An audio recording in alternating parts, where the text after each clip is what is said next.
മൂന്നാം NDA സർക്കാരിന്റെ ആദ്യ മന്ത്രിസഭാ യോഗം ആരംഭിച്ചു. പ്രധാനമന്ത്രി നരേന്ദ്രമോദിയുടെ വസതിയിലാണ് യോഗം. വകുപ്പുകൾ നിശ്ചയിച്ചുള്ള വിജ്ഞാപനം ഇറങ്ങും മുൻപാണ് യോഗം ആരംഭിച്ചിട്ടുള്ളത്. മന്ത്രിസഭയിൽ ക്യാബിനറ്റ് പദവി ലഭിക്കാത്തതിൽ കടുത്ത അതൃപ്തിയിലാണ് NCP. ചെറു ഘടകകക്ഷികൾക്ക് വരെ ക്യാബിനറ്റ് പദവി നൽകിയതിൽ വിയോജിപ്പ് പ്രകടിപ്പിച്ച് ശിവസേന MP ശ്രീരംഗ് ഭരാനെ പരസ്യമായി രംഗത്തെത്തി. 7 MPമാർ ഉണ്ടായിട്ടും എന്തുകൊണ്ട് സ്വതന്ത്ര ചുമതലയുള്ള സഹമന്ത്രി സ്ഥാനം മാത്രം നൽകിയെന്നാണ് ശിവസേന ഉയർത്തുന്ന ചോദ്യം. ശരത് കെ ശശിയുണ്ട് വിവരങ്ങളുമായി ദില്ലിയിൽ നിന്ന്. ശരത്ത്, പ്രധാനപ്പെട്ട ചോദ്യമാണ് ശിവസേന ഉയർത്തുന്നത്. അവിടെ ഹിന്ദുസ്ഥാൻ അവാമി മോർച്ചയുടെ നേതാവായിട്ടുള്ള ജിതിൻ റാം മാഞ്ചി, അദ്ദേഹം ബീഹാറിന്റെ മുൻ മുഖ്യമന്ത്രിയാണ്. അതിനപ്പുറത്തേക്ക് കൂടുതൽ സീറ്റുകൾ നേടിയിട്ടില്ല. അപ്പോൾ HAM ഉൾപ്പെടെ ക്യാബിനറ്റ് മന്ത്രി സ്ഥാനം നൽകിയിട്ടുണ്ട്. എന്തുകൊണ്ട് നൽകിയില്ല എന്നുള്ളതാണ് ശിവസേനയുടെ പ്രധാനപ്പെട്ട ചോദ്യം. അത് ഒരു സൂചനയാണ്. അതൃപ്തി പരസ്യമായി നിൽക്കുന്നത് കൊണ്ടാണോ ഇപ്പോൾ ഈ വകുപ്പ് വിഭജനം പരസ്യമായി പ്രഖ്യാപിക്കാത്തത് സർക്കാർ?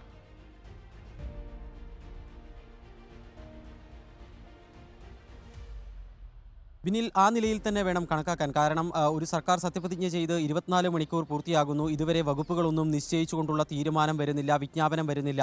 നേരത്തെ ഇങ്ങനെ ആയിരുന്നില്ല. 1, 2 മോദി സർക്കാരുകൾ തന്നെ സത്യപ്രതിജ്ഞ ചെയ്ത് അധികാരമേറ്റതിന് തൊട്ടു പിന്നാലെ വകുപ്പുകൾ നിശ്ചയിക്കുന്നതായിരുന്നു നമ്മൾ കണ്ടത്. അതുകൊണ്ട് തന്നെ ഈ വകുപ്പുകൾ നിശ്ചയിക്കുന്നതുമായി ബന്ധപ്പെട്ട് ആശയക്കുഴപ്പങ്ങൾ ഉണ്ട് എന്നത് വ്യക്തമാവുകയാണ്. ഇപ്പോൾ വകുപ്പുകൾ നിശ്ചയിച്ച് ഓരോ മന്ത്രിമാർക്കും ചുമതല നൽകുന്നതിന് മുൻപായി തന്നെ കേന്ദ്ര മന്ത്രിസഭാ യോഗം, ക്യാബിനറ്റ് യോഗം ഇപ്പോൾ പ്രധാനമന്ത്രിയുടെ ലോക് കല്യാൺ ുള്ള വസതിയിൽ പുരോഗമിക്കുകയാണ്. ക്യാബിനറ്റ് മന്ത്രിമാരെല്ലാവരും പങ്കെടുക്കുകയും ചെയ്യുന്നുണ്ട്.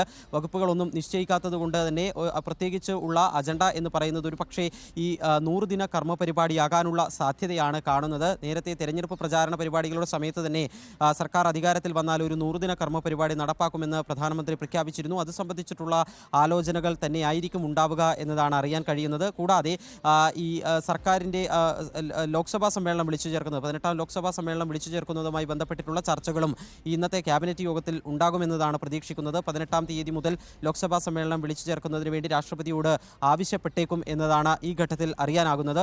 നിലവിലെ സാഹചര്യത്തിൽ ഈ വകുപ്പുകൾ വിഭജിക്കുന്നതുമായി ബന്ധപ്പെട്ട് വകുപ്പുകൾ ഓരോ മന്ത്രിമാർക്കും നിശ്ചയിച്ചു നൽകുന്നതുമായി ബന്ധപ്പെട്ട് ശിവസേന ആ അതൃപ്തി പരസ്യമാക്കുകയാണ്.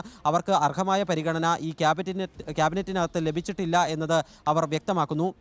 7 MPമാരാണ് ശിവസേനയ്ക്കുള്ളത്. എന്നിട്ടും ഒരു സ്വതന്ത്ര ചുമതലയുള്ള സഹമന്ത്രി സ്ഥാനമാണ് ലഭിച്ചിരിക്കുന്നത്. പ്രതാപ് റാവു ജാദവാണ് ശിവസേനയുടെ ഏക മന്ത്രിസഭയിലെ പ്രതിനിധി എന്ന് പറയുന്നത്. ആ ഒരു പരിഗണന ലഭിക്കാത്തതിലുള്ള അതൃപ്തിയാണ് ശിവസേനയുടെ മറ്റൊരു MP ശ്രീരംഗ് ഭരാനെ ഇപ്പോൾ പ്രകടമാക്കിയിരിക്കുന്നത്. ഹിന്ദുസ്ഥാൻ അവാം മോർച്ചയ്ക്ക് ഒരു MP മാത്രമാണുള്ളത്.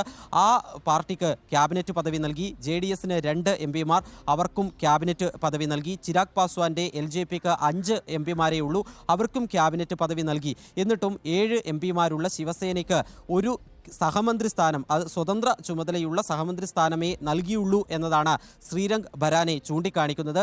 നേരത്തെ തന്നെ മഹാരാഷ്ട്രയിലെ BJPയുടെ മറ്റൊരു ഘടകകക്ഷിയായ NCP ഈ മന്ത്രിസഭയിൽ ചേരാനില്ല എന്ന് വ്യക്തമാക്കിയിരുന്നു. അവർക്ക് ക്യാബിനറ്റ് അതൃപ്തി പരസ്യമായി രംഗത്ത് എത്തിയിരിക്കുന്നത്.